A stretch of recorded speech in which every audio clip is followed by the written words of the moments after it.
Assessore, queste restituzioni, diceva, sono la dimostrazione di un museo vivo, non solo luogo di conservazione, ma anche di produzione culturale. Sì, mi piace molto sottolineare questo, perché spesso quando si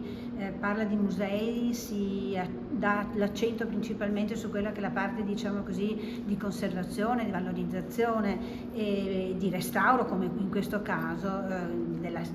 restituzione al pubblico di queste opere restaurate, ma è anche luogo proprio di operazione culturale, è luogo di incontro culturale e oggi il restauro di queste opere ne è testimonianza. Attorno al museo si sono raccolti una serie di soggetti pubblici, pubblico e privato, che hanno voluto dare il loro segno nel mantenimento di quello che è il patrimonio culturale della città, dandone una restituzione